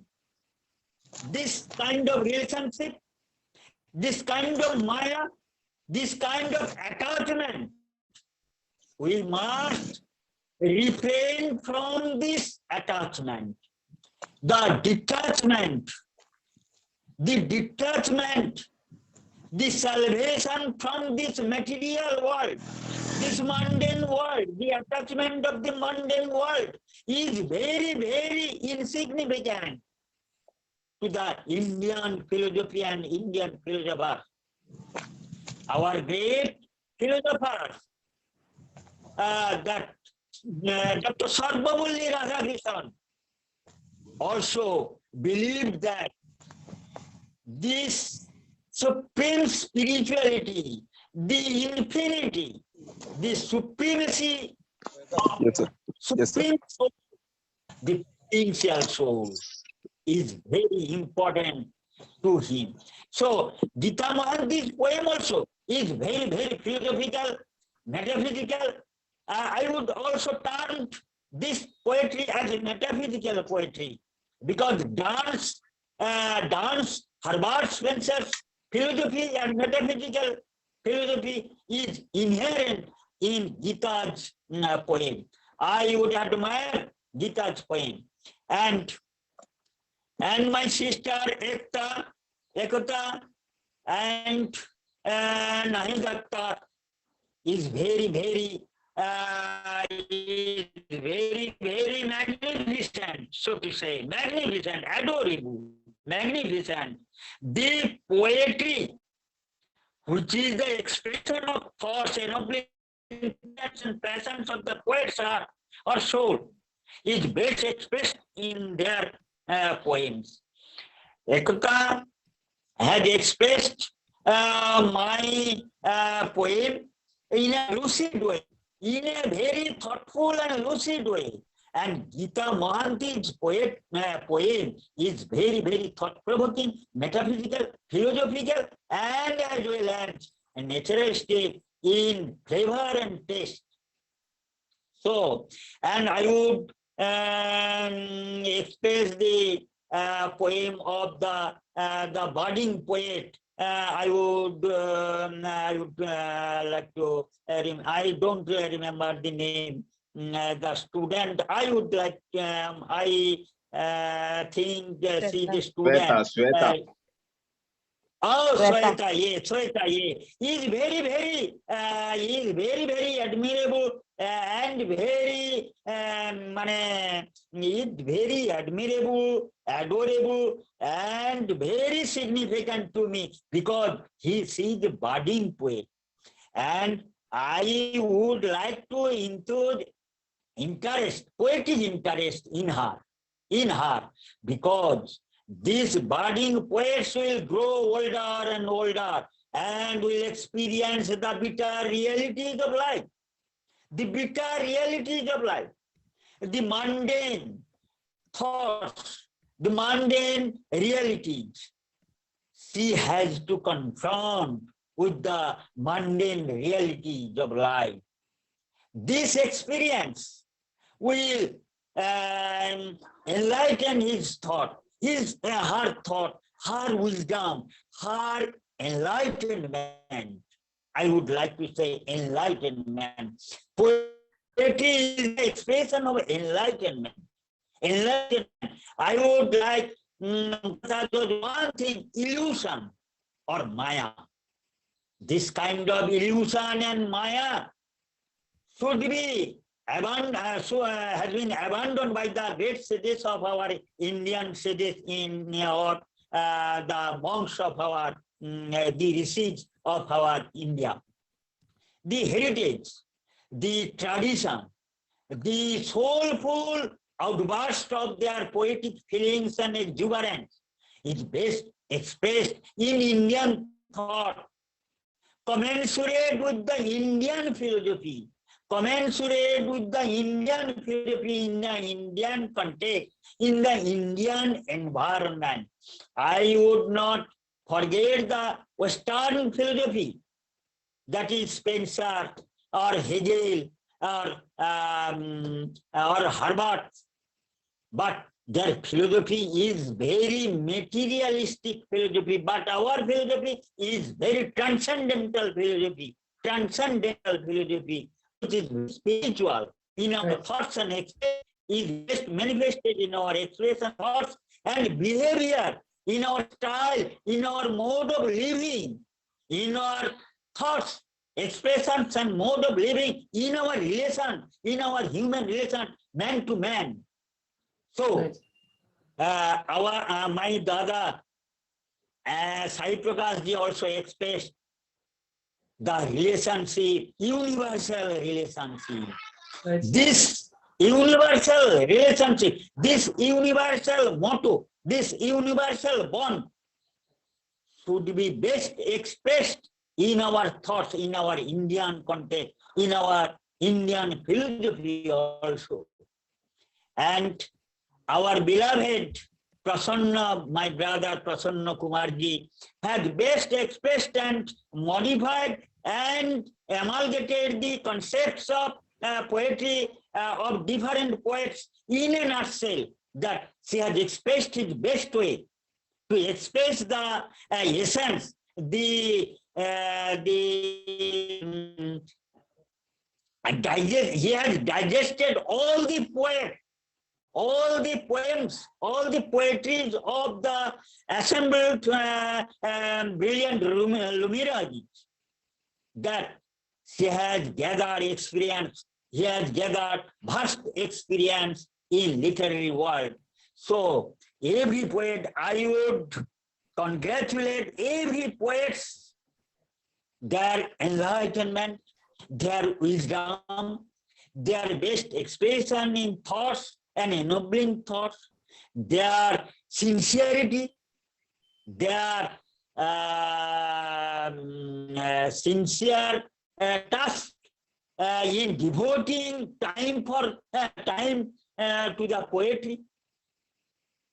I admire most all the qualities, all the human qualities of the poets. And I would, at length, I would ask all the poets, they should shoulder the social responsibilities in their shoulders. Thank you. Thank Social responsibilities. We are witnessing injustice. We are witnessing injustice, but we are indifferent. This kind of injustice should be protested. The women empowerment should be enhanced. The malnutrition, the social torture, molestations of the women should be protested through our writings, through Right, our sir. poems. And Right, sir. this society will be much benefited by the poets, by the poetic luminaries also. I should like to address all the poets of India and abroad to shoulder their social responsibilities and poetic responsibilities for fostering and growth of the literary environment and also the social environment in a smooth way. Right, And right. we are very much benefited with the poets, because poets are the heroes of the society. As our Carlyle, 18th century philosopher Carlyle said, poets are the heroes of the society. Poets are the men of letters of the society. So we have much influence Right, sir. in society. I left you notice also that time. Right, sir. Right, sir. Yes. Thank you for this lengthy and kind of I would appreciate your hats up to you for your kind review and the kind of encouraging words, and yes, definitely will be addressing the social issues, social evils, and will be causes that that highlight and the troubles that are being faced in the world, and women issues and everything, child issues, bonding issues that are dealing with the world now presently. So I mean, before quickly wrapping up the session, we have with us Mirza Siptan Beg. Mirza Siptan Beg. Kindly turn on your mic and recite your poems, and with your brief introduction and everything. Kindly turn on your mic, sir. Unmute your mic, sir. Unmute your mic. Thank you very much, Mr. Prasanna Kumar, for inviting me to this gala event. I think it is one of the best platforms of literature that allows us to interact with each other, with one another. And I am Dr. Mirza Siftain Beg from Lucknow, and I am basically associate professor at Shia PG College, Lucknow, in English. Yes. I never thought I would ever become a poet. Till recently, I was, you can say, told by UGC to sit before the computer and write research papers. And for 10 years or so, I am writing so many research papers on different poets. One day I thought, why should not I write? So I tried a poem, and since then my journey as a poet began. Though I don't think myself as a poet of high merit, still I am a poet of low means. Now I am going to recite one of my poems, that is A Wish of a Flower. The Wish of a Flower. Mr. Prasanna Kumar, if you allow me, then I will recite it. Yes, sir. Go ahead, sir. Yeah, you could read. Yeah, my poem is, I wish a wish of a flower. I am a flower, egresses fragrance with candor. I never boast of it, treat all with grace and grit. I consecrate humans' freshness, unwary of prickles' fierceness. I give butterflies nectar to enable them look spectacular.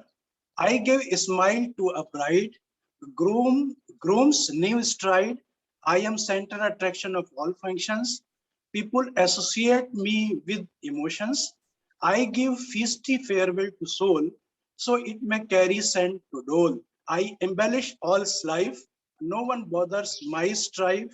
I have a wish to lie in the day where nations' heroes pass, crushing me by foot there. It is one of my poems. If you allow me, then I will go for another. Sir, we'll come back to you in a while, sir. Just we're running out of time, so I will, before quickly wrapping up, I would ask each poet to recite, and we have one more poet. Okay. Yeah, we have one more poet with us. Okay, no problem. Okay, no problem at all. Right, I am highly thankful to you for giving me a room here. Kindly be with us, sir. Kindly be with us, just for a moment. Aftab Tariq. Aftab Tariq. Yeah. Hello, sir. Hello, are you listening, me, sir? Yes. Aftab, kindly introduce yourself and recite your poem. Oh, okay, sir. Please, just you have to wait me a little bit, please. I'm just outside.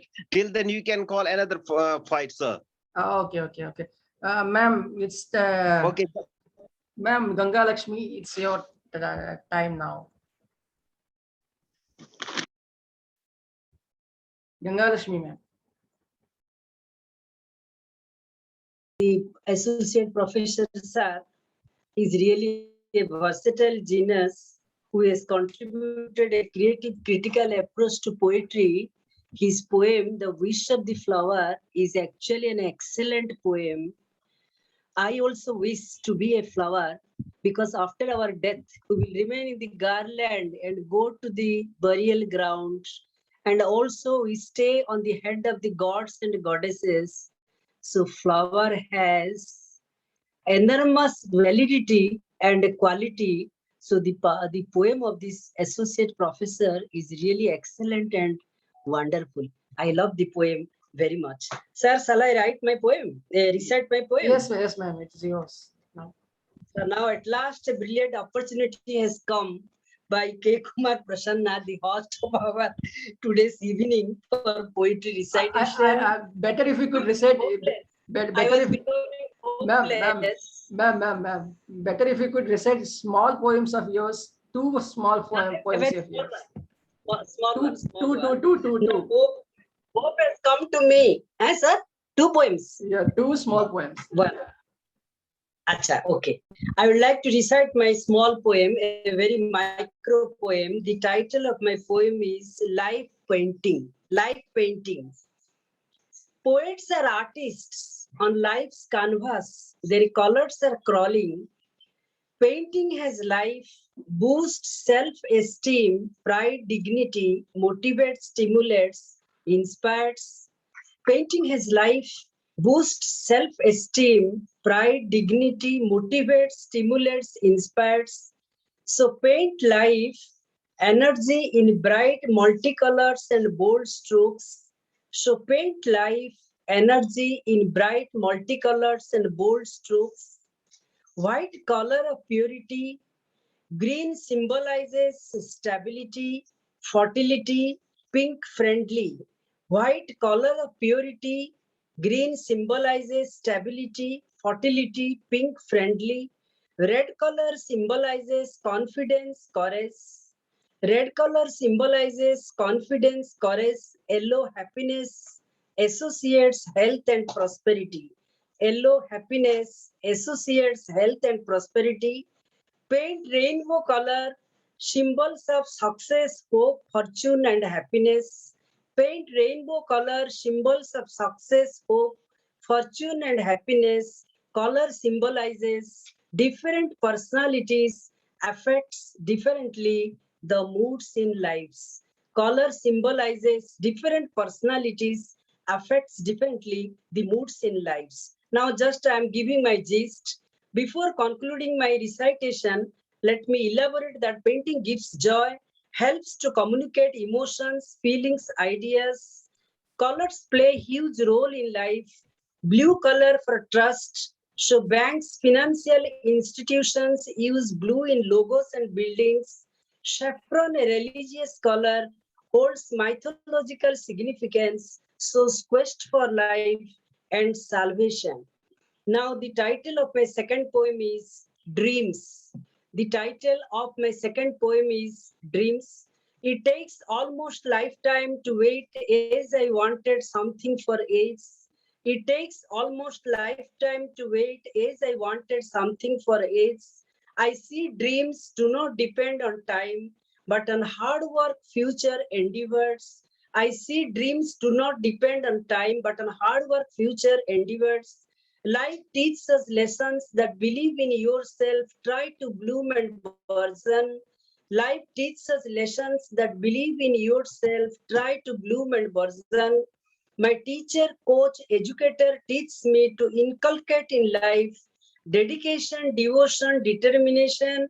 My teacher, coach, educator teaches me to inculcate in life dedication, devotion, determination.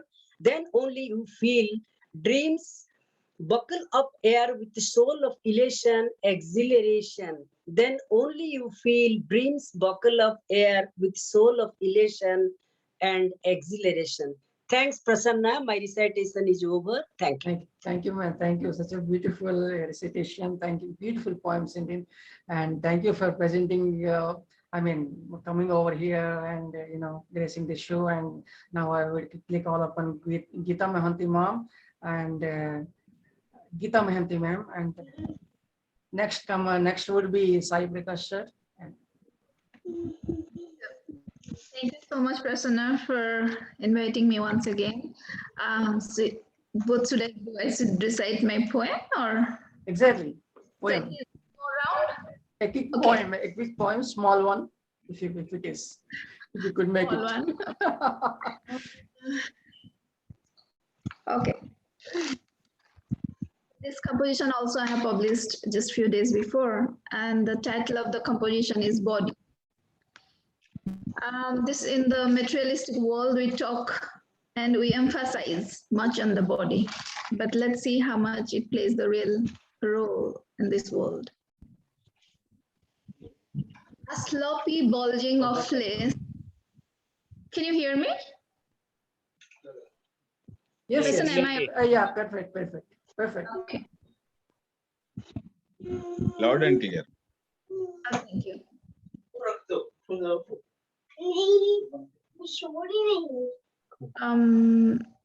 Yeah.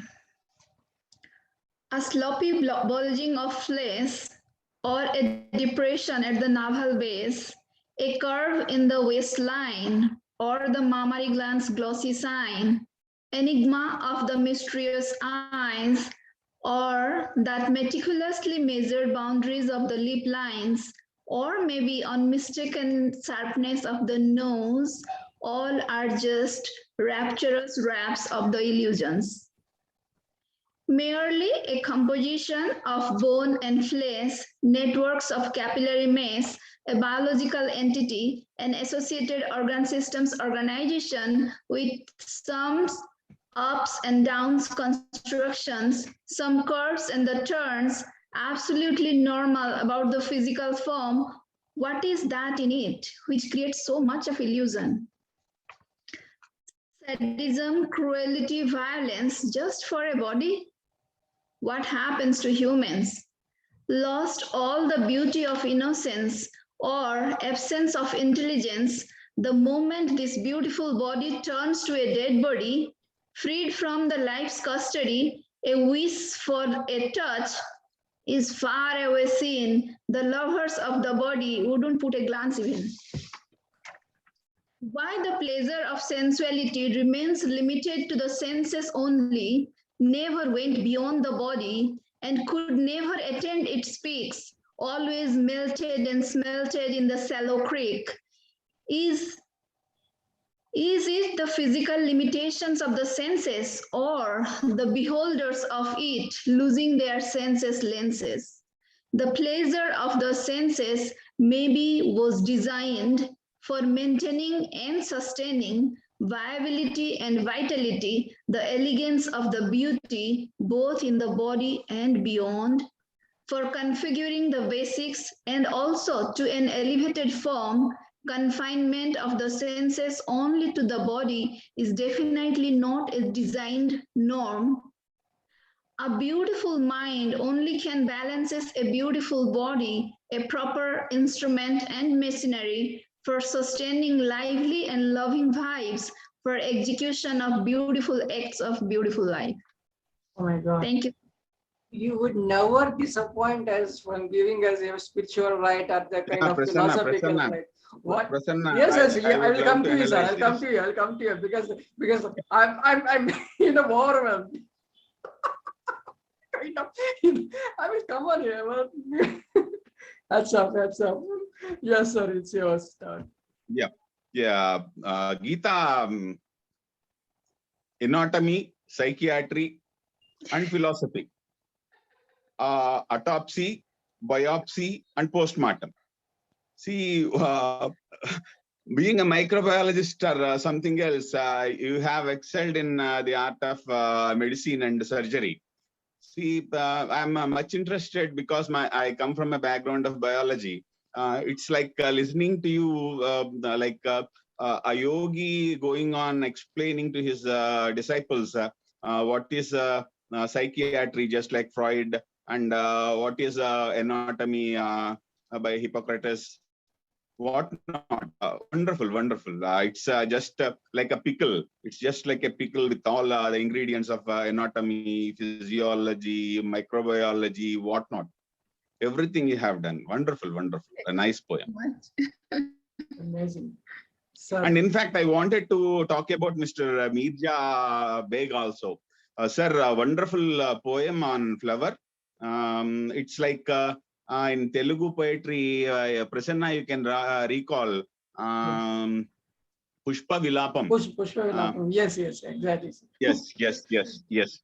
It's a wonderful poem, Mirja Beg, sir. Very well done. I don't think that it is your maiden appearance on a live TV, live thing. My congratulations to you. And let me recite my poem. Prasanna, I know that if I go on talking about others, I will losing my opportunity of reciting a poem. No, exactly. This is yes.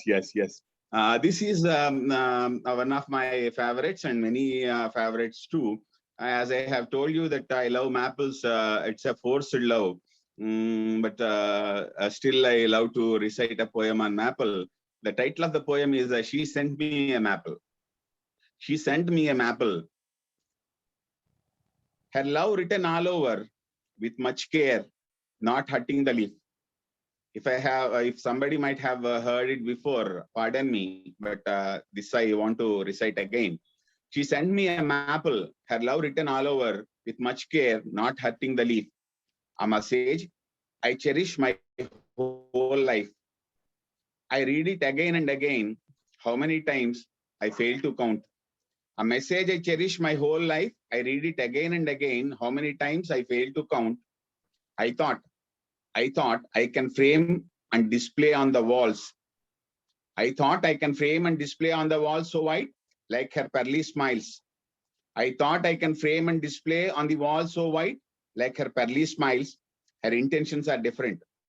Her intentions are different. Maybe the message is only for my eyes. Maybe the message is only for my eyes. She wrote on both sides. She wrote on both sides. Her love nicely etched, even to the tip of the curvy edges. Her love nicely etched, even to the tip of the curvy edges. The leaf dipped in maple syrup. The leaf dipped in maple syrup will survive a lifetime. The leaf dipped in maple syrup will survive a lifetime. The message is loud and clear. The message is loud and clear with choicest of colors of the rainbow. The message is loud and clear with the choicest of colors of the rainbow. A layer of fragrance encompassing my mind. A layer of fragrance encompassing my mind each time I touch and read. Each time I touch and read. I know she wanted me to place her token of affection. I know she wanted me to place her token of affection in the almanac. In the almanac, I always carry close to my heart. I know she wanted me to place her token of affection in the almanac. I always carry close to my heart. What a brilliance. What a brilliance her love touched and felt. What a brilliance her love touched and felt whenever I turn a page. What a brilliance her love touched and felt whenever I turn a page. For sure, I carry her love. For sure, I carry her love onto my funeral pyre. For sure, I carry her love onto my funeral pyre, the almanac and the maple leaf accompanied. For sure, I carry her love onto my funeral pyre, the almanac and the maple leaf accompanied. Thank you very much. Thank you. Thank you, sir. Thank you. Thank you for presenting always wonderful poems. Yeah, now it's time to David, you could grab the mic. Okay. David. Thank you. Yeah, thanks again. Thank you. The title of this poem is Sojourner. And this title is inspired by the fact that in this world we are just sojourning. And that is what brings about this poem. Everything that is happening around us is a kind of meditation about life and afterlife. Oh, please. The title is Sojourner. 50% there. In this place is no lasting dwelling for me, where at rest I may lay my tiny soul. Eternally, after all my toil in this land of sojourn. But I borrowed a fragile tent that crumbles before I go away to my homeland. My days are flipping past, like pages of a record book. My strength is climbing a dwindling height. Each tick-tack of a clock conveys to me a message through here to eternity. So I have to make a swift do with my toil while the rays of sunshine remain visible before the sunshine sinks at sunset. Let my exit be, I pray you, Lord, filled with peace as I journey forth. Thank you. Beautiful, sir. Beautiful. Thank you for presenting a beautiful poem. After, are you ready to go? Turn on your mic, please. Turn on your mic. Kindly unmute your mic. Unmute your mic. I unmuted. I unmuted. Yeah. Yes, go ahead. I have unmuted my mic. Are you listening me, sir? Yes, go Are ahead. you listening me? Yes, yes, yes, yes. Okay, thank you so much, sir. This is my poem, and the name of this poem is Autumn of Grief. Okay. I also shared this poem over the WhatsApp app as well. And this is, as you know, the autumn in Kashmir is quite different than the rest of the country. And here I have symbolized the autumn in a different way. Hope that you will understand it. Okay, sir? Okay, the name of my poem is An Autumn of Grief. When it used to come with beauty and joy, leaves turning flowers, fields as sprinkling in gold, chinars like the bride's embellisher, waiting for their grooms restlessly, farmers like the river's meandering laggardly coming back after an extreme toil to rest, red apples smiling on trees, about to say bye bye breeze. Peace prevailed everywhere, birds jubilantly dancing to their nests at dusk for the sound sleep. But now, ugly monster reigns everywhere, with red canines oozing the blood, shooting its breeze. Everywhere the dust rains, leaves shedding before the autumn, wailing souls, lamenting crying for help that no one gives. Help me, oh help me, save me, I am in autumn in grief. Thank you, sir. This was my poem from Kashmir. Hope you enjoyed it. If you will give it a little bit chance, I would like. After give your introduction, brief introduction, since you are joined first. Okay, sir. I am Aftab Tariq from Kashmir. I'm a research scholar. I'm also a lecturer here working in Kashmir. I'm also a research scholar in Department of Behavioral Science in Kashmir University. Thank you. So this was my brief introduction. I have written so many poems. Most of my poems have been published in Kashmiri newspapers, and a few among them have published in Bangladeshi newspapers. I have also got many online interviews. So this is a little bit introduction about me. If you will give me a chance, sir, I would like to recite my another poem. If there is a small poem, not, small poem, just small. Okay, sir. This is the name of this poem is Mother's Lost Hero. Okay, sir. Are you listening me, sir? Yes, go ahead. Okay, the name of this poem is the Mother's Lost Hero. How could she forget the beautiful day when she was born, suckled him, nurtured him, raised and educated him? Days passed by, so as the years. He turned a handsome lad, stout but me, emotional and social, stout but meek, the pupil of her eyes. Her days were so beautiful, as the sun was saluting her, seldom hungry, but a slight look at him satiated her, till evening waited her on the threshold. Though angry with love, and he jumps and curls, Mama, you are my world, caresses her forehead. Take it, the scarf I bought for you. And she said, I do not need it, wept with joy. You're the anchor of my life, the star of my universe. Do come soon always.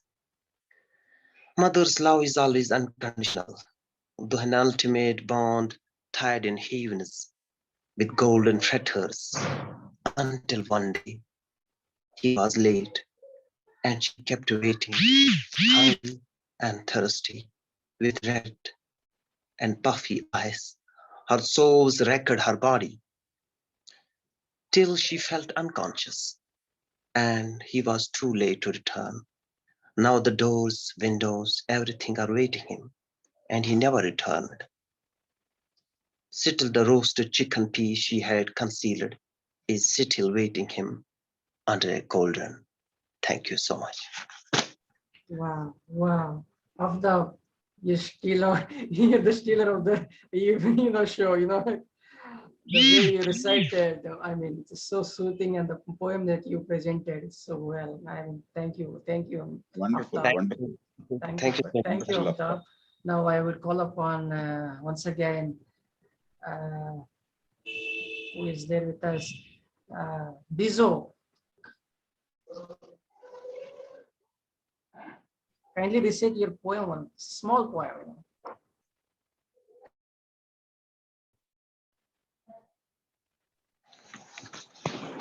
And the light went home. Yes, Bizo, you could unmute your mic.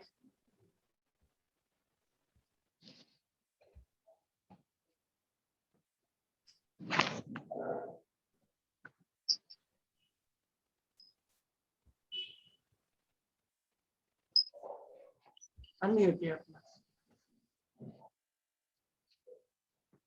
Isaac, it's time. You could unmute your mic. Okay.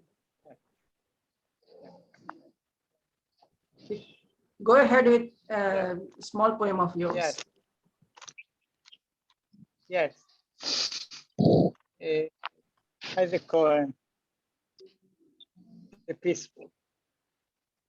Let refrain from speaking to silence the high voices of war.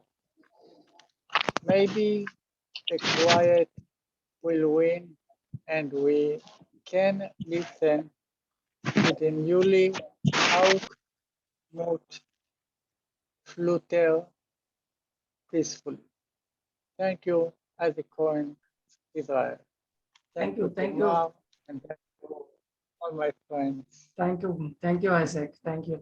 And now I would call upon once again Professor Mirza Mirza Siptain Beg. Thank you, Dr. Prasanna Kumar sir. Sorry. Again for inviting me. I am highly thankful to you for inviting me again. And I am also very thankful to Dr. Ganga Lakshmi Patnaik, ma'am, for appreciating me and my composition, and also Dr. Sai and Dr. Geeta Mohanty and Kalpida Dada and all.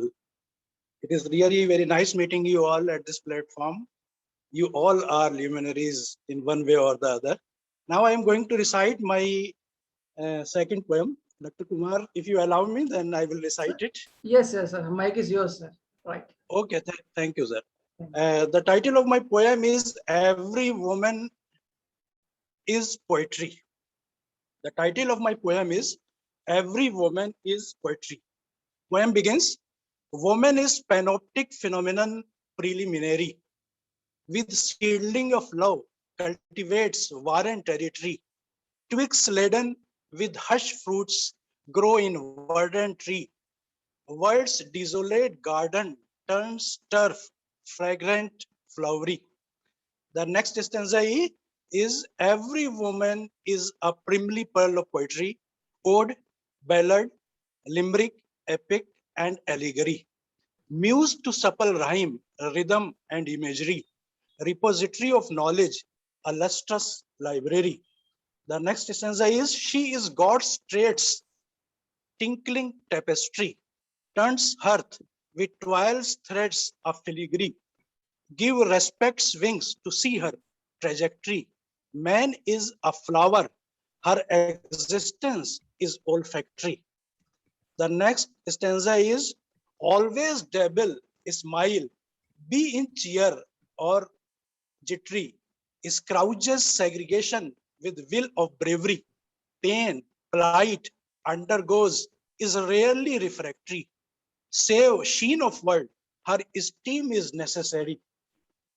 The last stanza is she is dulcet, descendant of Eve and Mary. She is dulcet descendant of Eve and Mary. Man is prerequisite for world. She corollary. Give her wings to beat success periphery. By killing in wombs, world will resolve harakiri. Thank you and thank you very much.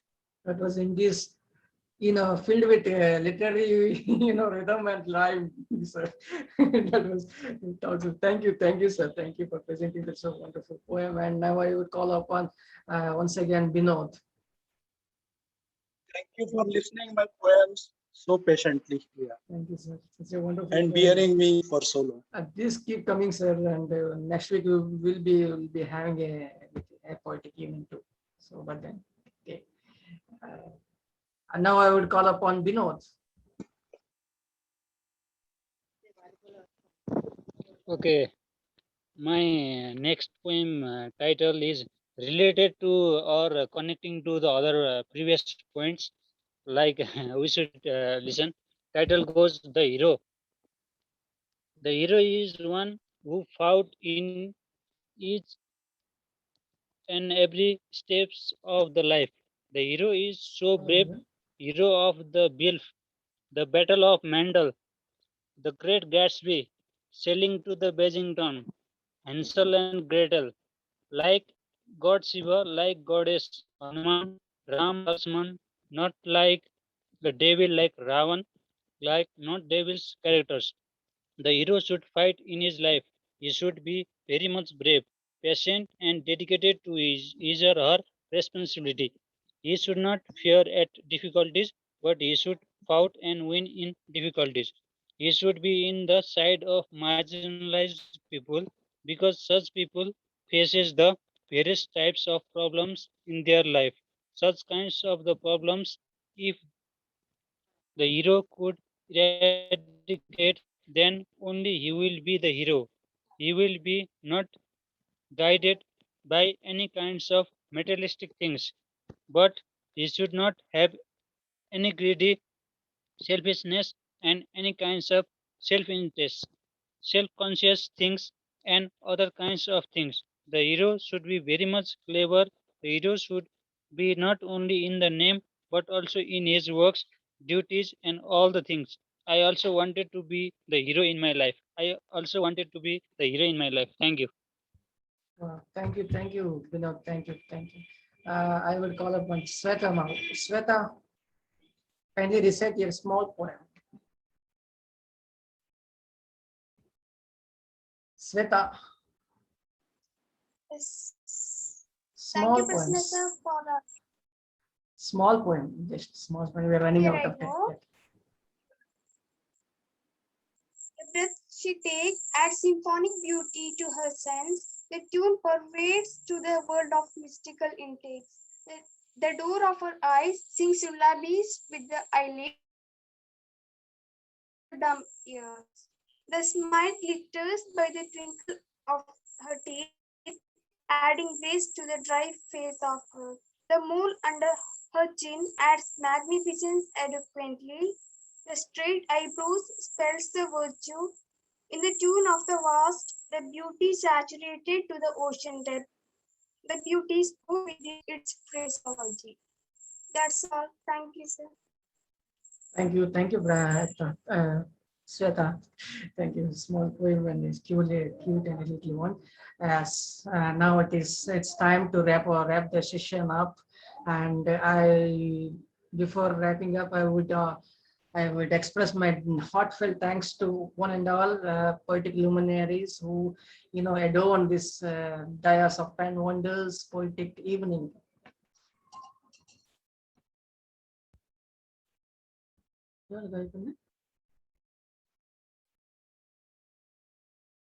Sorry, I had a little technical issue, and I would express my deep, heartfelt thanks to one and all who, you made this evening beautiful and memorable. Without you, this event wouldn't have, achieved the kind of, the mark that it has reached out. So I would now once again request, I would express my heartfelt thanks to one and all for making this beautiful evening wonderful, and thank you one and all.